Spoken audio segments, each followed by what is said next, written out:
بسم اللہ الرحمن الرحیم۔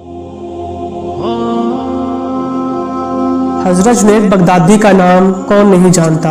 آپ کا واقعہ ہے کہ حضرت جنید بغدادی نے ایک مرتبہ دل میں خیال کیا کہ اگر شیطان سے ملاقات ہو جائے تو ایک سوال کروں گا، اور انہوں نے ایک دن اللہ سے دعا بھی کر دی کہ اے اللہ کبھی شیطان سے ملاقات کرا دے تاکہ اس سے سوال کر لوں۔ ایک دن نماز پڑھ کر مسجد کے باہر نکلے تو ایک بوڑھا آدمی جھک کر سلام کرنے لگا۔ حضرت جنید نے اس کو دیکھ کر کہا کہ کون ہو تم؟ کہنے لگا میں وہی ہوں جس سے ملنے کی آپ کو آرزو تمنا تھی۔ حضرت سمجھ گئے کہ یہ اصل میں شیطان ہے۔ شیطان نے کہا کہ آپ مجھ سے کیوں ملنا چاہتے تھے؟ حضرت جنید نے کہا کہ میرے ذہن میں تیرے متعلق ایک سوال ہے۔ سوال یہ ہے کہ جب اللہ نے تجھے حضرت آدم علیہ السلام کو سجدہ کرنے کا حکم دیا تو میری سمجھ میں نہیں آتا کہ آخر تجھے کس چیز نے اللہ کے حکم کی تعمیل سے منع کیا کہ تو نے سجدہ نہیں کیا؟ کیا اللہ کی عظمت کو نہیں جانتا تھا؟ ارے تجھے اللہ کی معرفت حاصل تھی، اللہ تعالیٰ کی عظمتوں اور جلالتوں سے تو واقف تھا۔ اس قدر اللہ کی قربت رکھنے کے باوجود جب اللہ نے تجھے حکم دیا کہ آدم کو سجدہ کر تو نے آخر کیوں نہیں سجدہ کیا؟ اس پر شیطان کا جواب کیا تھا وہ سننے کے قابل ہے۔ اس کے جواب نے کچھ دیر کے لیے حضرت جنید کے ہوش اڑا دیے۔ اس نے کہا جنید آپ جیسا توحید پرست ایک اللہ کو ماننے والا اور ایک اللہ کی پوجا کرنے والا، اور آپ کے ذہن میں سوال آ رہا ہے مشرکانہ سوال کہ میں نے غیر اللہ کو سجدہ کیوں نہیں کیا؟ کہنے لگا کہ آدم تو غیر خدا تھے، خدا تو نہیں تھے، میں غیر اللہ کو سجدہ کیوں کرتا؟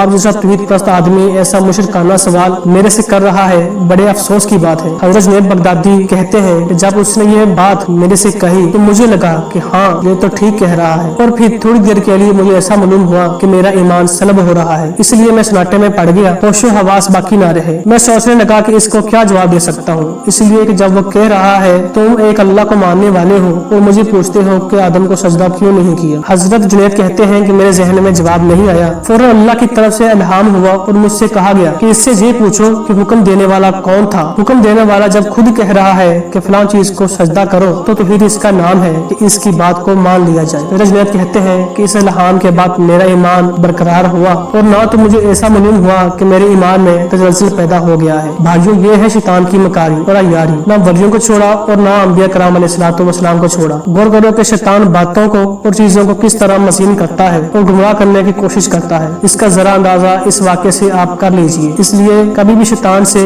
بے فکر نہیں ہونا چاہیے۔ شیطان کی عیاری اور مکاری سے بسا اوقات انسان بے ایمان بھی ہو جاتا ہے، لیکن اسے خبر نہیں رہتی کہ میں بے ایمان ہو گیا ہوں۔ شیطان کفر کو مزین کر دیتا ہے۔